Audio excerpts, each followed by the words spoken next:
My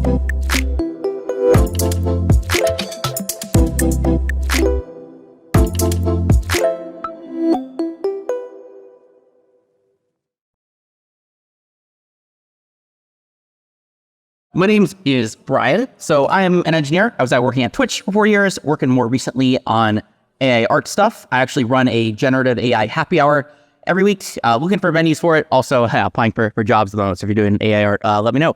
So the project I'm going to be talking about is I created some fine-tuned models for video games, and I'm going to be going over both that model as well as kind of all of the different AI art tools and websites that are available for you to use right now. And I'm going to be going over the pros and cons in each of them so that you guys could actually use them for your real work.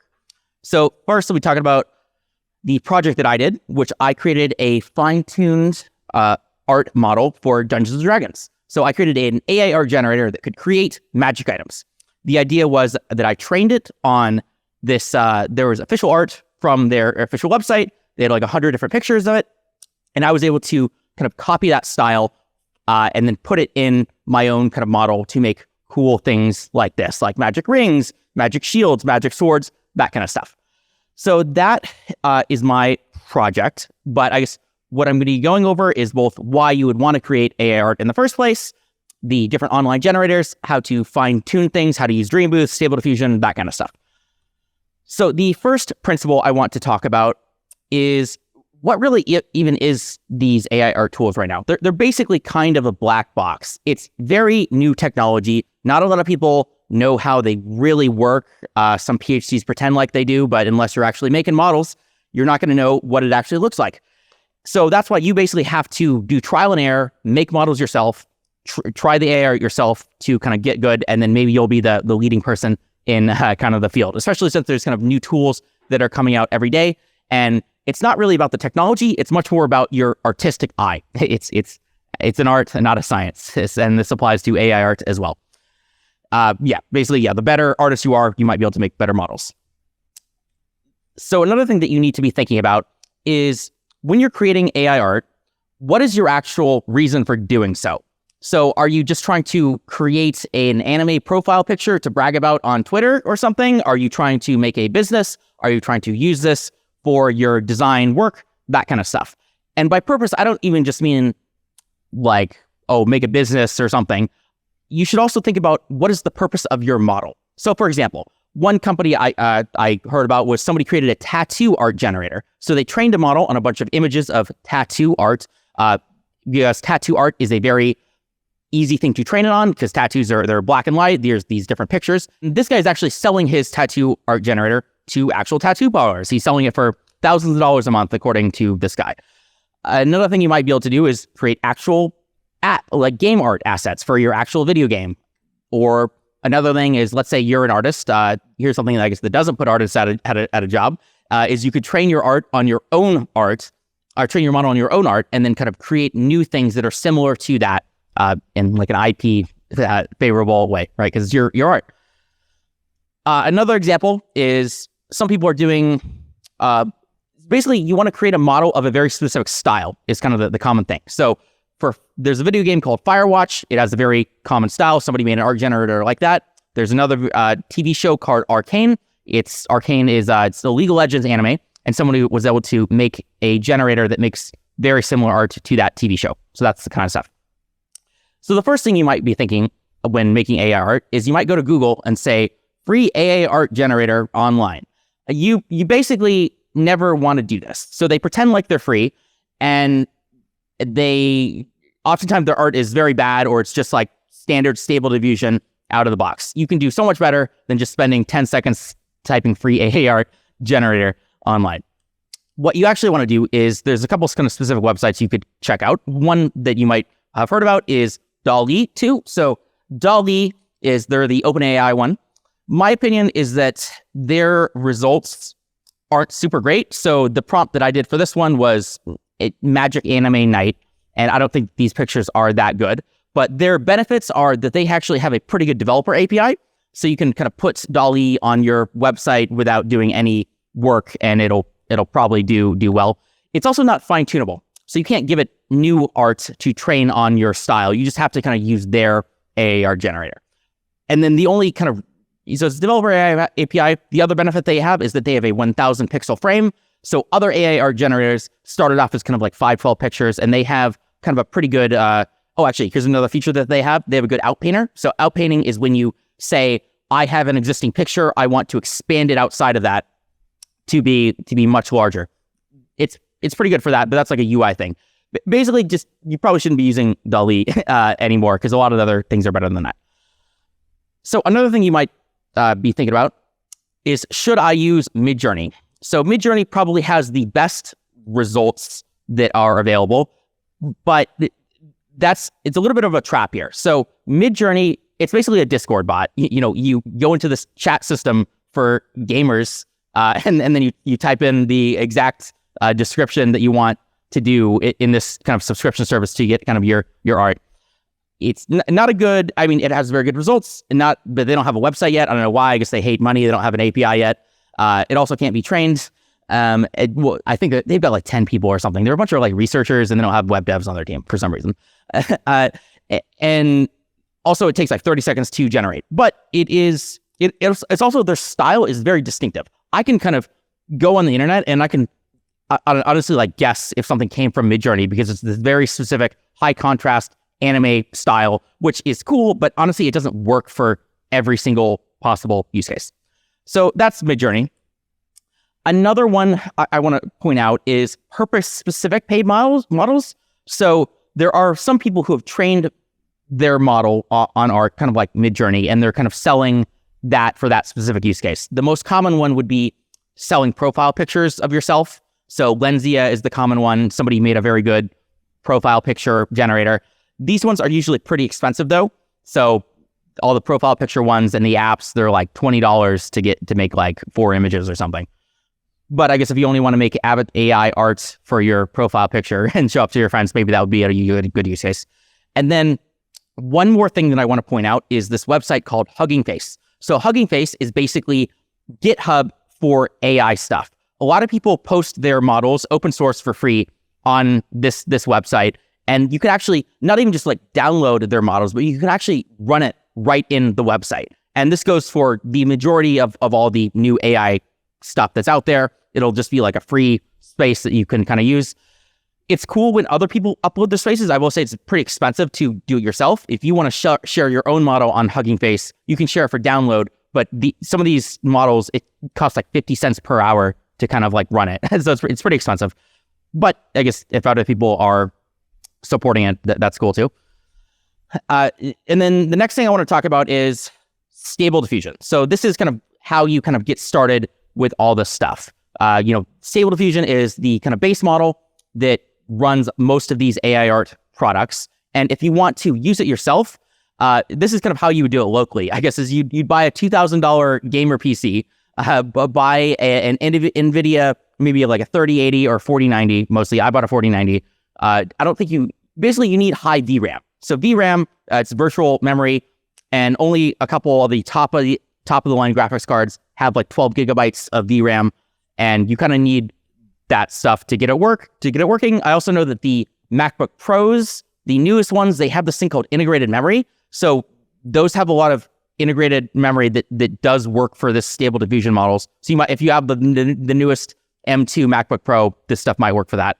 Another thing you might want to think about is getting a lot of hard disk space. So if you're training models, each model is like 5 gigabytes in size. So when I'm training models, I create multiple of these over and over again, and it ends up filling up like a hard drive of like 100 gigabytes or like a terabyte. I've seen people buy external hard drives. Another thing to think about is instead of running things locally, you might want to create a Google Colab. So there's a couple online websites where you can kind of run some of this AI art stuff. It's pretty complicated, or it doesn't have a good UI. So you don't have to program to use it, but it doesn't have like a very good UI. But if you don't have any good PC at all, you could kind of use this, and it's kind of like coding. So another tool to think about is if you're running things locally, Stable Diffusion locally, you want to use something called the Automatic 1111 repo. It's a GitHub repo that everybody uses that runs Stable Diffusion. It has kind of all these tools, these text to image to image. It allows you to train stuff. The thing to train it on it's called Dreambooth. Dreambooth is kind of the thing to train all of your models on that everybody's kind of using. And it basically all the new frequently updated features, you'll see it in like a paper, and then it'll like come out the day after in this kind of like one GitHub repo. So that's Stable Diffusion and kind of that topic. So one thing I'll talk about is prompt engineering. So people think that prompt engineering is almost like a new job or something. Prompt engineering is, you kind of think of these magic spells or something, like create a cat riding a bicycle and do it in 4K, painted by Picasso. And they think that, if I come up with kind of all these good prompts, I'll do everything that I need to do for AI art. I will say that prompt engineering oftentimes does not get you kind of the full results that you actually want. So you can write paragraphs of words, and if the AI art generator isn't good for your use case, it's probably not gonna work. And just adding more paragraphs of words, you can basically only get so far with prompt engineering, right? That's kind of the thing that I want to mention on that. Instead of doing prompt engineering, what I would recommend is finding good base models. So especially on that kind of Hugging Face website, what you can do is you can take other people's kind of open source models, like the Arcane Diffusion one, and then you can either use that, you can prompt engineer on their other models, or you could even train a new model based on their model. So what I do is, there's this one thing called Open Journey. So somebody trained a model on Midjourney images, and they trained it on Stable Diffusion. So they just like took Midjourney's stuff and then made a new model that was similar to that. I will say it's not as good as Midjourney, as you can see. That here's kind of some of the results of it. This is the same prompt that I had, which was Magic Anime Night. But I will say it's better than I would say DALL-E was, and it's better than kind of Stable Diffusion kind of right out of the box. It gets like a similar art style. This is actually kind of the best. My favorite starting model, foundational model, is the Open Journey one. So that's foundational models. Another thing that I want to talk about is all of these extra tools that are in this Automatic 111 repo. One thing to think about is, this is probably the coolest tool. It's called Image to Image. If you want to start with a base image, if you want to do something for your kind of your real work, you can have an image that you already want, that you want to create variations of. So for the example that I have, this is a magic shield, and I wanted different magic shields that kind of looked similar to that. You can just kind of put that into your model, give it a description to kind of change it in some way, right? Like I think with this prompt, I said like a magic shield with a skull on it, and then kind of added a skull to the image. And then, so that's a very cool tool. Another thing you can do is you can mess around with, there's a parameter called denoising strength. So you can mess around with how much of the previous image you want to save. So you might think that I'll take an existing base image and I'll only change it a little bit, or I might kind of change it a lot, if that makes sense. Similarly, another very cool tool that people should be thinking about, this is actually, I would say the coolest tool, is inpainting. So what you can do is you can take an existing image and you can erase part of that image and replace it with something similar, that's something kind of generated from your base AI model. So an example that I did was I had a shield that I wanted to use for training data, but I didn't want this kind of hand here. So I was able to just erase the hand and just replace it with something that was that looks very similar to kind of the original image. And okay, so now we get to fine tuning. So instead of just using kind of a base model, what you can actually do is you can give your base model training data and make a new model based on that. So back to prompt engineering, people say that a picture is worth 1,000 words. And that's why prompt engineering requires you to write a 1,000-word essay to get you the exact picture that you want. And so it's much better to, I'd say, just kind of fine tune a model by giving it a training set instead. And you can do that through, there's a technology called Dreambooth that everybody's kind of using, which is, Dreambooth is when it copies your old model and then creates a new one that's like 5 gigabytes in size, and it basically creates a whole new model. And then there's another similar thing called embeddings, which is not the same as Dreambooth. And what embeddings are is, instead of recreating the whole model, you have a much smaller file size that then references something in the original model. So the advantages and disadvantages of those two things are Dreambooth has much better results, but it takes like 5 gigabytes in size, takes a lot longer to train it. And then embeddings are a lot smaller, but have worse results. Let's skip that. So one cool model that I did was I created a magic potion model. So I trained something on a lot of kind of magic potions, and then I could kind of generate more things based on that. The reason why this was cool is this was kind of the first model I actually made. It only took me a couple hours, took me like 50 training images, and then now you could kind of create a whole new thing like this. So something to think about when fine-tuning models there's a bit of a trade-off between accuracy versus versatility. So imagine a degenerate case of training a model where it just spits out exactly the same images that were from your original training set. That is a very accurate model because it's returning exactly what you trained it on, but it's not very useful because the whole point of a model is to create new different things that are different from your original training set. That's kind of where versatility comes in, where here's an example with my magic potion model. I created a prompt, which was a potion with a spiral galaxy inside of it. These were my results, and this is another person's results.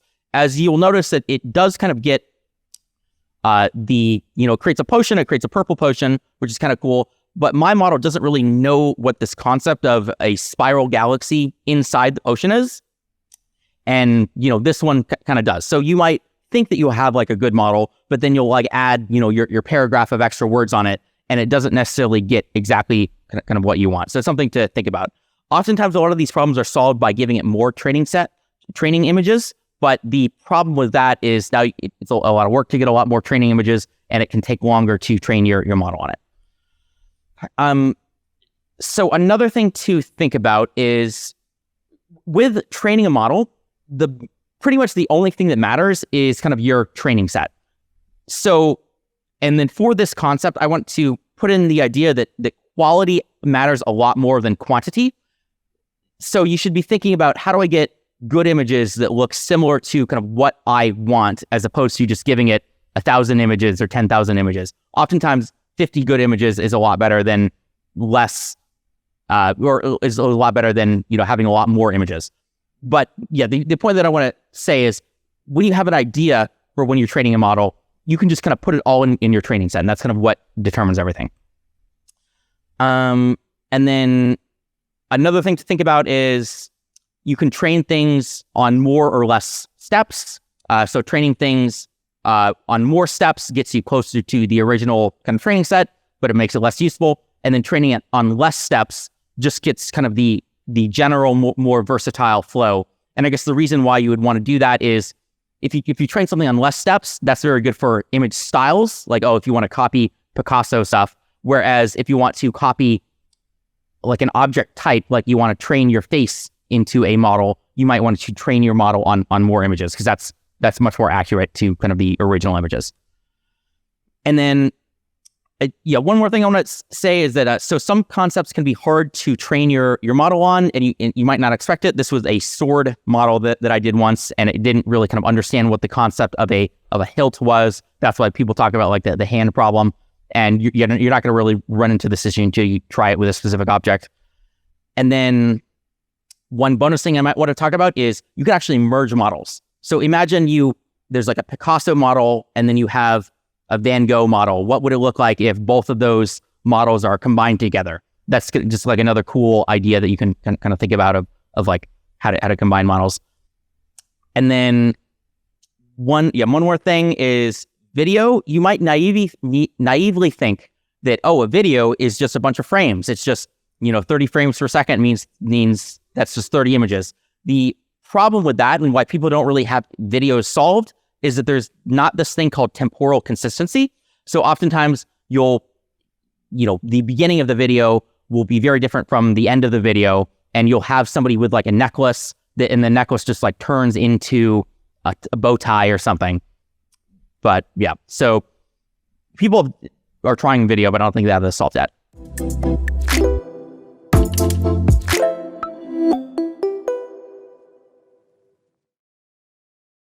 Yes. So scenario.com. What these guys do is they allow you to train your own model. So you just give it 30 training images or something, and then you just click the train button and it's all good. It's all done entirely in the cloud on their website, and then you can generate more stuff on their website.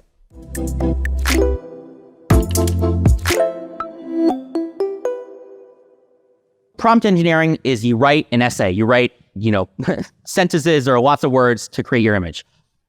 Training a model means that you give it training data. The training data would be, let's say, 10 images that you created, like actual physical images. Like I could include this image on the page in a training set.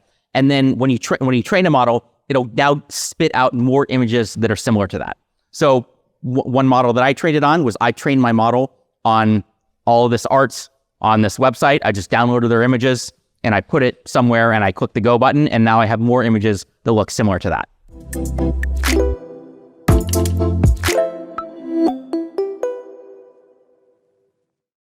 And it's the reason why that works is you can fit a lot of information in an image, right? Instead of, because let's say, take a random image like this, this robe. How would you describe this robe to somebody? It would take a paragraph to do that, right? So instead of doing that, you could just give the image.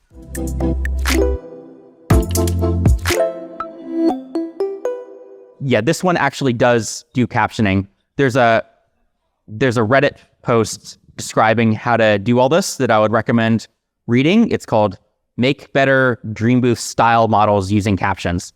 And yeah, the Automatic one only from does it. And then you should read this Reddit guide for it.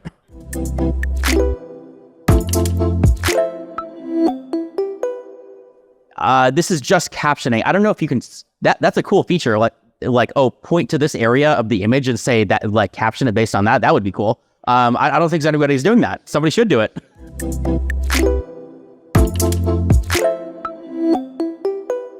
On a very basic level, you can just give it images, I would say. The more cooler stuff you can do by captioning it, right? But that's a much more advanced technique. But if you just want to copy a style or something, just give it a bunch of images, don't even caption it, and click the go button.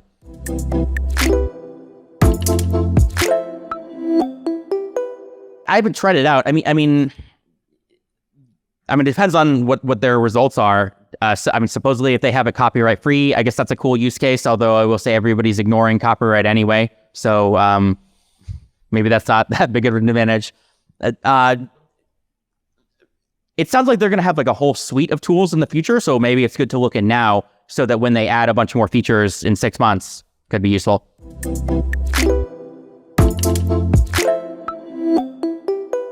I just ignore it. What's somebody going to do? Look, if you're doing something like you're training images on somebody else and saying I'm going to sell images that look like this guy, that's probably theft, I will say. Because now you're directly competing with that person. But oftentimes when you're training stuff, it's not really directly related to what you're training on. It's very general stuff. And especially if you're doing stuff with big IPs, right? I did mine with Dungeons and Dragons, right? It's more of just a cool thing to show off to fans. It's not like this is even a business.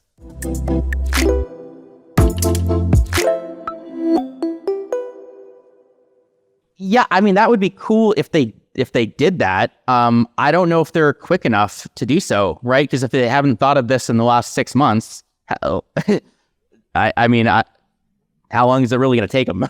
And even then, it's even just doing fine-tuning stuff. That's basic stuff that people were doing, 5 months ago, 6 months ago. Now everybody's talking about all the new stuff with ControlNet or depth to image, or even people are working on video stuff. So by the time they have all that stuff, we'll have moved on to a different new technology, in my opinion.